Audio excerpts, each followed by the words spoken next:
안녕하십니까. 둥지과학교실의 대표 강사 이재희입니다. 저는 대학에서 물리학을 공부하고 틈틈이 우주가 어떻게 만들어지고 변화하고 있는지 우주의 생성과 변화의 원리에 대해 관심을 가지고 탐구해 오고 있습니다. 둥지과학교실은 자연현상에 대해 전체적으로 이해하는 안목을 기를 수 있도록 논리적이고도 체계적인 지식을 전달합니다. 둥지과학교실은 과학을 공부하는 데 필요한 수학도 기초부터 심화까지 차근차근 제공합니다. 그러므로 자연에 대한 탐구심이 있는 분은 성별과 나이를 가리지 않고 누구든지 동영상을 볼 수 있고 자연과학에 대한 소양을 기를 수 있을 것으로 기대합니다. 이 채널의 동영상을 이해하면 어떤 분야이든 전공 공부를 해내는데 기초 지식의 부족으로 어려움을 겪지는 않을 겁니다. 오늘은 앞에서 배운 일에 이어서 일을 하는 역량을 개량한 물리량으로 인류를 살펴보겠습니다. 또 일을 효율적으로 하기 위해 사용하는 도구를 알아보고 일의 원리에 대해 생각해 보겠습니다. 일은 단지 크기에 대한 정보를 전달하지만 인류는 일을 하는 주체가 일을 얼마나 잘 하는지 또는 부족하게 하는지 일을 하는 역량에 대한 정보를 전달합니다. 일은 객체에 힘을 작용하여 변이시키는 것으로 본질적으로 변화를 수반합니다. 인류는 이름에서 알 수 있듯이 기준에 대한 비율을 표현하는데 인류에서 기준이 되는 물리량은 변화를 재는 시간이 됩니다. 오늘 동영상을 이해하면 인류를 통해 에너지를 사용하는 모든 기기를 상대적으로 평가할 수 있을 겁니다. 오늘 동영상의 내용입니다. 먼저 새로운 물리량으로 인류를 정의하겠습니다. 다음으로 일의 도구를 이용하여 일을 할 때 전체 일의 양은 변하지 않는다는 일의 원리를 살펴보고 일의 도구로 빗면의 원리를 알아보고 도르래의 원리와 적용 사례를 살펴보겠습니다. 지뢰의 원리와 적용 사례, 축바퀴의 원리와 적용 사례를 살펴보도록 하겠습니다. 일은 물리량으로 힘과 변위를 내적하여 구합니다. 수식으로 나타내면 W = F 내적 S이지요. 내적의 연산값은 스칼라로 수의 크기를 나타냅니다. 예를 들어 질량 M = 2kg의 물체가 5m 낙하하는 동안 지구 중력이 물체에 한 일은 W = F 내적 S는 mgH가 되어서 98줄이 됩니다. 지구가 일하는 데 걸린 시간은 S = 2분의 1 gt 제곱에서 T = √g분의 2s로 구할 수가 있습니다. 또 사람 A와 B가 질량 M = 2kg의 물체에 줄을 달아서 5m 옥상으로 끌어올렸을 때에도 사람 A와 B가 물체에 한 일의 양은 W = F 내적 S는 m-g-h는 98줄로 그 크기는 같습니다. 음의 부호는 힘과 변위가 벡터 물리량이므로 방향을 표현하는 것으로 잘 이해하고 있습니다.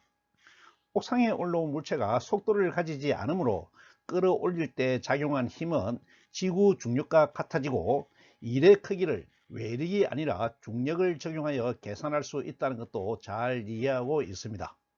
이해가 명확하지 않으면 일과 위치 에너지에 대한 권장 강의를 참고하시기 바랍니다. 그런데 A가 물체를 끌어올리는 데 걸린 시간이 B에 비해 2배로 길었다면 같은 크기의 일을 하였지만 걸린 시간이 다른 것을 제대로 평가하는 새로운 개념이 필요합니다. 물론 사람 C가 중력의 2배 되는 일정한 힘으로 끌어올렸다면 자유 낙하하는 시간과 같은 시간이 걸렸을 것입니다. 이 필요에 의해서 새롭게 도입한 물리량이 인류입니다. 인류는 일을 하는 주체가 단위 시간에 한 일의 양으로 정의하고 문자수로 영어 대문자 P, 파워를 사용합니다. 계량하는 수식은 P = 걸린 시간분의 일의 양은 델타 T분의 델타 W는 J/s가 됩니다. 이 식이 의미하는 내용은 주어진 기간 동안에 대한 평균 값이므로 평균 일률이 되겠습니다. 순간 일률은 dw 나누기 dt의 미분 형태로 구할 수 있겠죠. 일률의 단위는 전기기관을 계량한 와트의 공적을 길어서 WATT 또는 줄여서 W로 적고 와트라고 읽습니다. 그러므로 와트의 단위는 줄 퍼 세크이죠. 힘의 단위 뉴턴이 킬로그램 미터 퍼 세크 제곱이었던 것과 같은 이치입니다. 일률은 스칼라 물리량의 연산이므로 일률도 스칼라 물리량이 되겠습니다. 만약 일정한 외력을 운동계에 작용하여 등가속도 운동을 하게 하는 경우에 운동계는 일정한 크기로 가속되어 속도가 바뀌고 있으므로 시간에 따라 변이가 달라집니다. 그러므로 계에 작용하는 일률도 시간에 따라 크기가 달라지겠죠. 등가속도 운동의 속도 시간 그래프는 그림처럼 V 이꼴 V0 플러스 AT로 Y축 절편이 V0인 직선이 됩니다. 그러므로 매 시간마다 변이 그래프의 면적은 달라지는 것을 알 수 있습니다. 하지만 평균속도 V0를 구하면 매 시간마다 변이는 일정해집니다. 따라서 계에 작용하는 일정한 힘 F의 평균속도 V바를 곱하면 일률이 됨을 알 수가 있습니다. 이해가 되시죠? 속도를 곱하여 일률을 구하는 경우에 평균 속도를 적용한다는 것을 잘 이해하시기 바랍니다.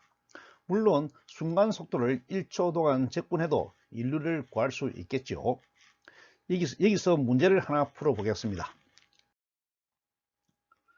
펌프가 깊이가 20m인 우물에서 초당 10kg의 물을 끌어올려서 6m/s의 속도로 뿜어내고 있습니다. 이 펌프의 일률은 얼마인가? 중력가속도는 10m/s 제곱을 적용합니다. 문제를 분석해 보겠습니다. 문제를 그림으로 표현하였습니다. 먼저 운동계를 우물 안에 퍼올린 물 M으로 두면 펌프가 물에 대해 외력을 작용하여 우물 밖으로 끌어올려 퍼냅니다. 물을 우물 밖으로 끌어올리기 위해서는 위치 에너지만큼 일을 해 주어야 하지요. 또 이때 퍼내는 물의 속도가 6m/s가 되도록 한다고 하였으므로 속도를 가질 수 있도록 운동 에너지만큼 더 일을 해 주어야 합니다. 일을 구하는 것이 문제이므로 단위 시간당 한 일의 양을 구하여야 하는데 문제에서 단위 시간당 10kg의 물을 푼다고 하였으므로 10kg의 물에 작용하는 일의 양을 구하면 되겠습니다. 이해가 되시죠? 이 일이 물의 위치 에너지와 운동 에너지로 바뀌었습니다. 문제 분석이 이해가 되었죠? 그러면 이해한 내용을 수식으로 표현해 보겠습니다. 일률 P는 위치 에너지 U 더하기 운동 에너지 K가 되고 이것은 mgh 플러스 2분의 1 mv 제곱이 됩니다. 문자수에 수치를 대입하면 P는 2180W가 되겠네요. 이해가 되시죠?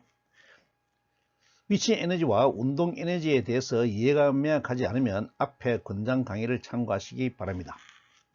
지금부터는 일을 효과적으로 하는 방법과 도구에 대해 살펴보겠습니다. 사람이 살아가는 삶의 공간은 지구 중력장 안입니다. 그러므로 지구 중력장 안에 있는 질량체를 지구 표면으로부터 위로 들어 올리려면 지구 중력을 이기고 일을 하여야 하므로 위치 에너지를 증가시키는 만큼 에너지가 필요하고 또 그만큼 질량체에 일을 해 주어야 합니다. 그런데 지구 중력은 보존력으로서 보존력이 하는 일은 일을 하는 경로와 무관하고 오직 일을 시작하는 위치와 일이 끝나는 위치에 의해 결정됩니다. 지구 중력장에서 보존력이 하는 일은 변이를 수반하는 병진임이 하는 일이므로 W 이꼴 F 내적 S는 Fs 코사인 시타로 구할 수가 있습니다. 이를 효율적으로 하기 위해 변이 방향으로 힘을 주면 코사인 값이 1이 되어 W 이꼴 Fs로 최대 일을 할 수가 있겠지요. 만약 객체의 일정한 크기의 일을 하는 경우에 이를 결정하는 요인들로는 힘의 크기 F와 변이 S를 조정하는 두 가지 방법이 있겠습니다.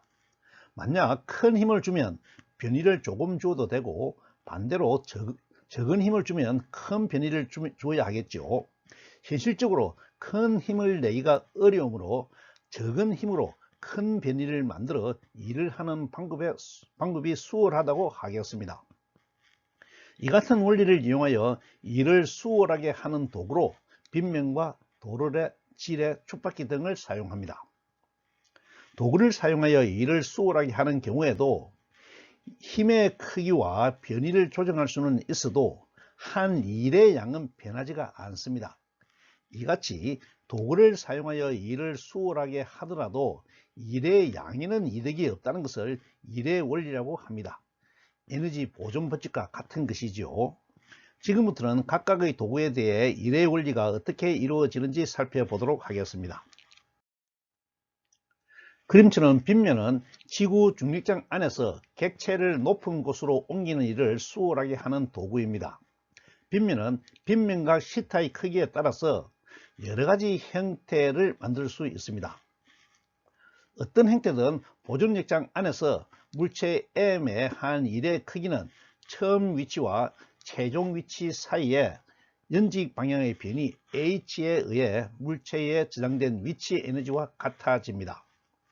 이 물체에 외력을 작용하여 빗면을 따라 옮기는 경우에는 일을 하는 양은 경로에 무관하므로 어느 경우든 W = mgH가 됩니다. 이해가 되죠? 그림에서 빗면을 따라 외력이 물체의 한 일의 양 W는 Fs로 구할 수가 있습니다. 이때 변이 S는 빗면각에 따라 S = sinθ분의 H가 되겠네요. 외력이 한 일의 양은 위치 에너지의 크기와 같으므로 Fs = mgH이고 물체에 작용하는 외력 F는 F = H분의 sinθ mgH가 되어서 빗면각의 사인값에 따라 달라집니다. 사인값은 애각에서 각이 커지면 사인값도 커지므로 빗면각이 클수록 더 큰 힘이 필요하다는 것을 알 수 있습니다. 그러나 각각의 빗면에서 한 일의 양은 모두 같아서 F1S1 = F2S2, F3S3가 mgH가 성립합니다. 이해가 되시죠? 실층 안에서 계단이나 산이나 오르막을 오르는 경우에 자신의 몸무게에 일을 하여서 높은 곳으로 옮겨야 하므로 가파른 곳보다는 완만한 길이 오르기가 더 수월하죠. 힘을 작게 쓰고 먼 길을 돌아서 가는 것이죠. 중력장 안에서 무거운 물건을 수월하게 옮기는 다른 도구로 도르래가 있습니다.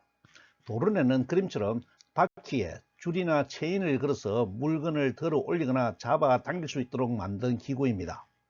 사용 방법에 따라 도르래를 움직이지 못하도록 고정한 첫 번째 그림 같은 고정 도르래와 줄의 이동에 따라 도르래가 움직이는 움직 도르래로 구분합니다.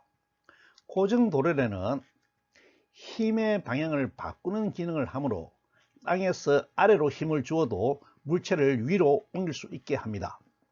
움직 도르래는 도르래 양쪽으로 두 가닥의 줄이 연결되어 무게를 감당하므로 줄의 가닥 수만큼 힘을 분산할 수 있어서 적은 힘을 작용할 수 있습니다. 복합 도르래는 두 도르래의 장점을 한 번에 얻기 위해서 고정 도르래와 움직 도르래를 결합한 것으로 적은 힘을 방향을 바꾸어서 사용할 수 있도록 합니다. 구체적으로 도르래에 작용하는 힘을 분석해 보겠습니다. 먼저 고정 도르래입니다. 고정 도르래를 이용하여 무거운 물건을 위로 올리려고 하는 경우에 줄을 이용합니다. 도르래를 천정이나 벽에 고정하고 물체에 묶은 줄을 도르래를 경유하게 합니다. 그런 다음에 줄을 당기면 물체의 중력이 아래로 작용하기 때문에 줄에 장력이 걸립니다. 도르래를 이용하여 물체에 힘을 작용하는 것은 줄의 장력을 이용하는 것으로 장력이 충분히 걸릴 만큼 줄이 튼튼하여야 합니다. 줄에 긴장이 걸리도록 줄에 외력을 작용하면 외력은 줄을 따라 작용하므로 줄의 방향으로 힘의 방향이 정해집니다. 이해가 되지요? 천정에 고정된 고정 도르래를 거친 줄이 그림처럼 되어 있다면 힘의 방향이 180도 바뀌게 됩니다. 줄이 180도 바뀌어서 이어지고 있죠. 그림 같은 빗면에서는 줄이 비스듬히 걸려 있으므로 힘의 방향도 줄에 따라서 그만큼만 바뀝니다. 개에 작용하는 힘을 표시하면 물체의 중력 mg가 무게 웨이트로 아래로 걸리고 줄에는 외력 F를 작용하면 줄은 긴장이 되어서 장력 T가 걸리게 됩니다. 도르래를 감은 줄에도 여러 방향의 힘이 걸리지만 모두 수직 항력과 상쇄되어서 다른 방향의 힘은 없고 아래 방향의 힘만 남기게 됩니다. 장력이 명확하게 이해되지 않으면 권장 강의를 참고하시기 바랍니다. 줄에 작용하는 장력은 서로 상쇄되고 물체에 작용하는 중력과 외력이 평형을 이루어서 물체를 움직이지 않게 합니다. 물론 도르래가 고정된 천정은 아래 방향의 전체 힘 F 플러스 W의 힘을 견뎌내야 하겠죠. 줄의 힘을 더 세게 작용하여 줄을 D만큼 아래로 당기면 물체도 D만큼 위로 올라갑니다. 물론 편의상 줄과 도르래의 마찰이나 줄의 무게 등은 없는 것으로 건사하겠습니다. 외력이 한 일의 양은 W 이꼴 FD로 양의 일이고 중력이 한 일은 WD로 음의 일을 하고 음의 일이 물체의 위치 에너지로 저장됩니다. 그러므로 고정 도르래를 이용하여 일을 하면 힘의 크기나 변이가 모두 같으므로 일을 하는 데 있어서 힘의 이득은 없고 힘의 방향을 바꾼 이득만 있습니다. 이해가 되시죠? 이번에는 움직 도르래의 작용을 살펴보겠습니다. 움직 도르래도 고정 도르래처럼 줄의 장력을 통해 힘을 작용합니다. 움직 도르래는 도르래를 고정하지 않고 그림처럼 줄을 도르래 홈에 끼워서 도르래를 들고 있는 형태로 사용합니다. 이때 도르래에 일을 하고자 하는 물체를 연결하면 물체의 무게 W를 두 줄로 드는 것과 같으므로 결과적으로 한 줄에 작용하는 힘을 반으로 줄일 수가 있습니다. 일의 효율을 높이기 위해 한 줄은 벽이나 천정 등에 고정해서 힘을 작용하게 하지요. 이때 다른 한 줄의 외력 F를 위 방향으로 작용하여 변이 D만큼 끌어올립니다. 그러면 전체 변이가 도르래를 감싸고 있는 두 줄에 나누어지므로 한 줄에는 2D만큼씩 움직입니다. 그러면 도르래에 걸려있는 물체도 2D만큼만 위로 올라가지요. 각각의 힘이 한 일을 계산해 보면 외력은 FD만큼 양의 일을 했고 중력은 물체의 W 곱하기 2D만큼 음의 일을 하여 위치 에너지로 저장합니다. 그러면 외력이 한 일의 양과 중력이 한 일의 양이 WD로 같아서 2분의 WD로 같아서 일의 원리는 성립합니다. 하지만 외력의 크기는 중력의 반이었으므로 움직 도르래를 이용하여 일을 하면 힘에서 2분의 1의 이득을 보고 즉 힘에 필요한 힘의 반만 있으면 되니까요. 변이에서 2배의 손해를 보아서 2배의 길이를 당겨야 되니까요. 전체적으로 같은 크기의 일을 하게 됩니다. 이해가 되시죠? 이번에는 두 도르래를 결합한 복합 도르래의 작용을 살펴보겠습니다. 복합 도르래는 고정 도르래와 움직 도르래를 결합한 것으로 고정 도르래는 힘의 이득이 없으므로 움직 도르래의 결합 형태에 따라 여러가지 힘의 이득을 만들어낼 수 있습니다. 움직 도르래를 결합하는 방식에는 여러 개의 움직 도르래를 한 덩어리로 만드는 방법과 개별 움직 도르래가 각각 작용하도록 결합하는 방법이 있습니다.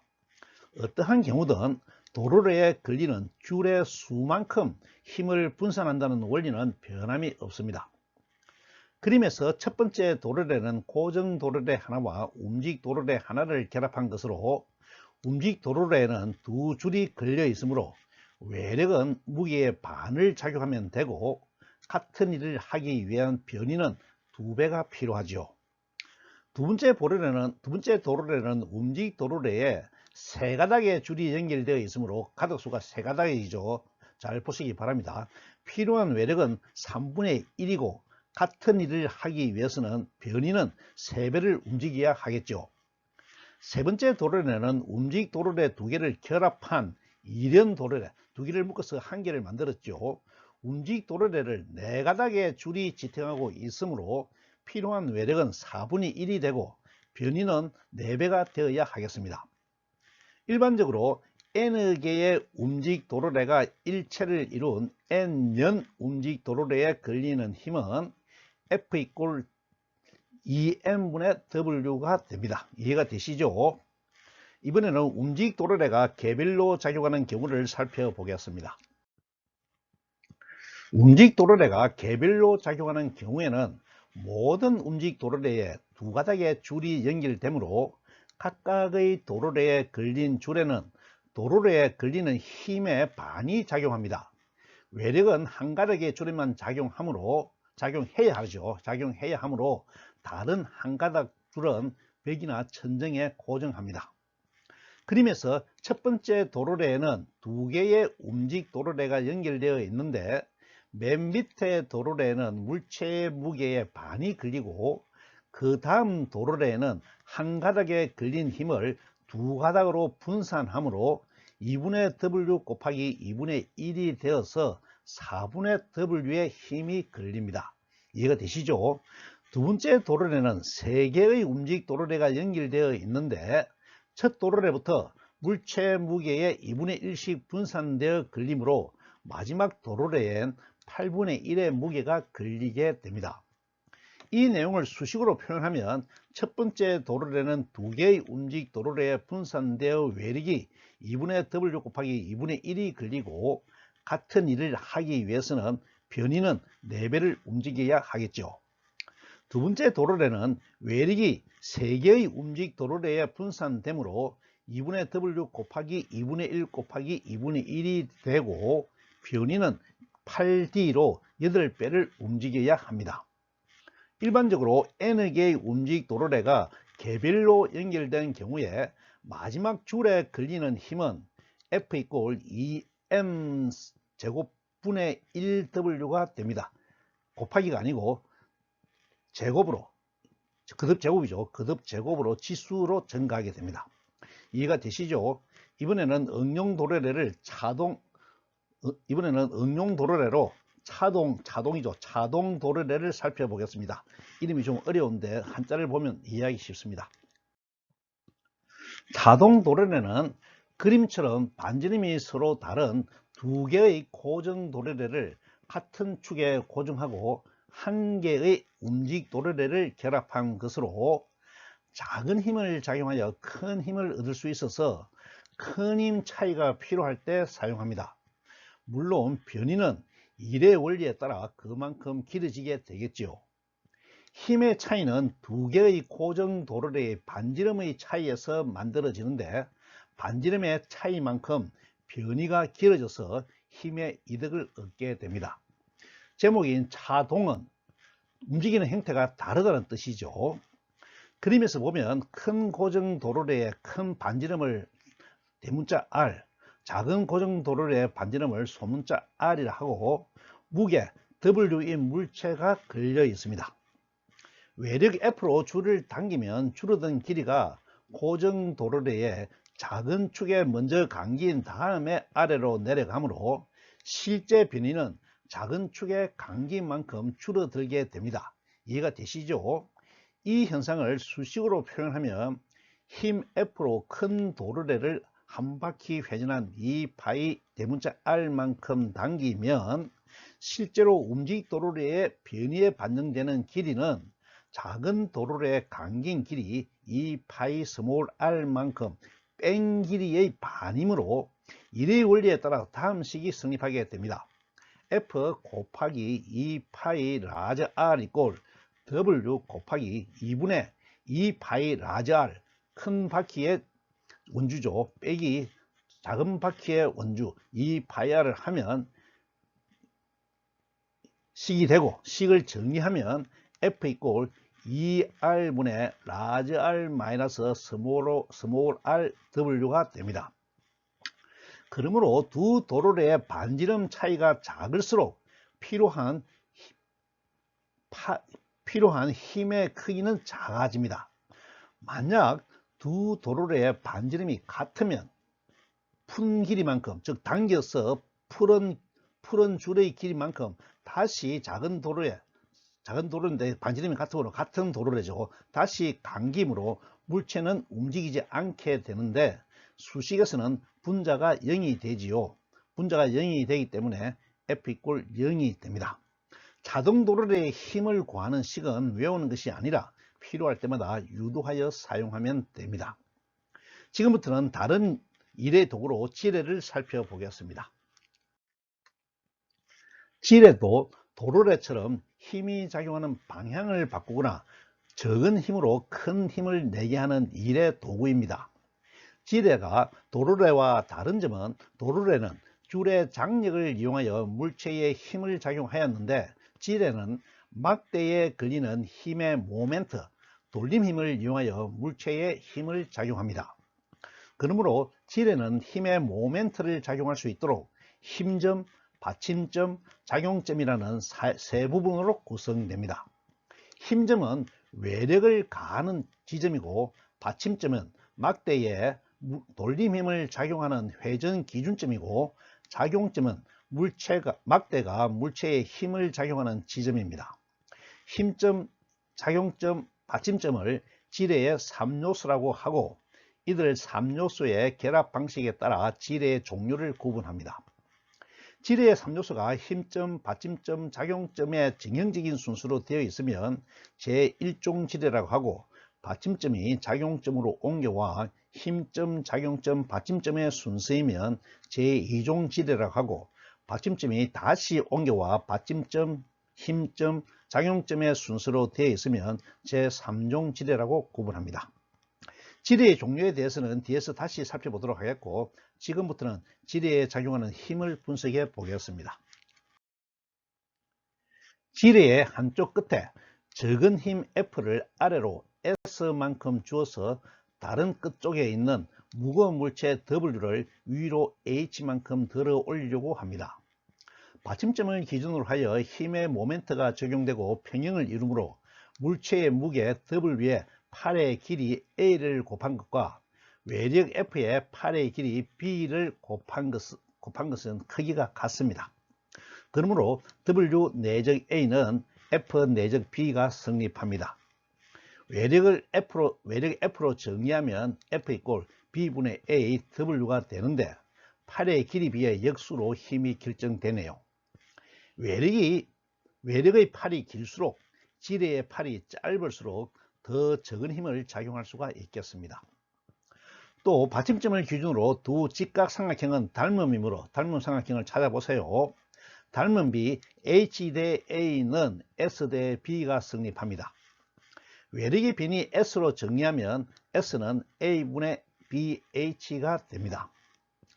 외력의 한일 FS에 위 두 값을 대입하면 BAW B분의 AW A분의 BH가 되어서 WH가 지뢰가 한 일이 되겠습니다. 물론 지뢰가 한 일은 음의 일로 도로의 경우처럼 물체의 위치 에너지로 저장됩니다. 적은 힘의 외력이 한 일과 큰 힘의 지뢰가 한 일의 크기가 같으므로 일의 원리가 성립함을 알 수 있습니다. 지뢰가 일을 수월하게 하는 원리가 이해되시죠? 일의 원리가 적용되고 일의 양은 변하지 않습니다. 지뢰는 지뢰의 3요소를 구성하는 행태에 따라 제1종 지뢰, 제2종 지뢰, 제3종 지뢰 세 가지로 구분한다고 하였죠. 종류에 따라 힘이 작용하는 방식이 다른데 그 내용을 살펴보겠습니다. 제1종 지뢰는 3요소가 작용점, 받침점, 힘점의 순서로 되어 있습니다. 지뢰의 받침점이 힘점과 작용점 사이에 있습니다. 그러므로 힘의 크기는 팔의 길이에 따라 결정되는데 대부분 힘점의 팔의 길이 B가 작용점의 팔의 길이 A보다 길어서 대부분 힘의 이득을 얻게 됩니다. 제1종 지뢰는 널뛰기, 시소, 가위, 손톱깎이, 망치, 스패너 등이 있습니다. 사진을 참고하시고 어떻게 작용하는지 한번 생각해 보시기 바랍니다. 제2종 지뢰는 힘의 3요소가 받침점, 작용점, 힘점의 순서로 되어 있습니다. 받침점과 힘점이 지뢰의 끝에 있고 작용점이 그 사이에 있어서 항상 힘점의 팔의 길이 B가 작용점의 팔의 길이 A보다 길기 때문에 늘 힘의 이득이 있는 형식입니다. 제2종 지뢰로는 작두, 병따개, 손수레, 호두깎이 등이 있습니다. 사진을 참고하시고 작용하는 원리를 한번 생각해 보시기 바랍니다. 제3종 지뢰는 힘의 3요소가 받침점, 힘점, 작용점의 순서로 되어 있습니다. 받침점과 작용점이 지뢰의 끝에 있고 힘점이 그 사이에 있어서 항상 힘점의 팔의 길이 A가 작용점의 팔의 길이 B보다 짧기 때문에 항상 힘에 손해가 있는 형식이지만 작용점에 적은 힘이 작용하므로 작은 것을 세밀하게 다룰 수가 있고 빨리 움직일 수 있게 됩니다.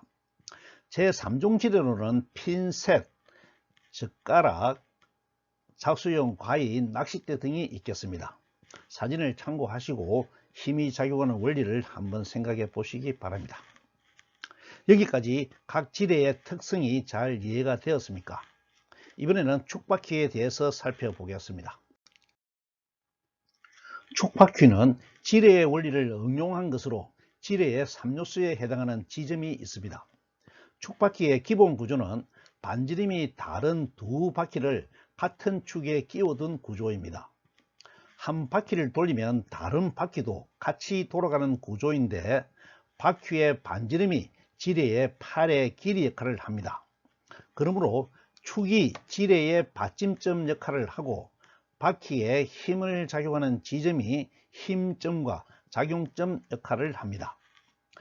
평형 상태에서 힘의 모멘트가 같은 성질을 이용하면 큰 바퀴의 반지름 라지 R이 작은 바퀴의 반지름 스몰 r보다 크므로 큰 바퀴에 적은 힘 F를 주어서 긴 팔 라지 R로 일을 하면 작은 바퀴는 작은 팔 R로 큰 힘 W로 일을 할 수 있습니다. 이 관계를 수식으로 표현하면 F 라지 R 이꼴 W 스몰 r이 되고 필요한 힘 F는 라지 R분의 스몰 r W가 되겠습니다. 힘의 비율은 반지름의 비율에 반비례하네요. 축바퀴는 연직 방향으로도 일을 할 수도 있고 수평 방향으로도 일을 할 수 있습니다. 연직 방향으로 일을 할 때는 보존역장에서 제1종 지뢰의 원리가 적용되고 수평 방향으로 일을 할 때는 제2종 지뢰의 원리가 적용되는 것을 확인해 보시기 바랍니다.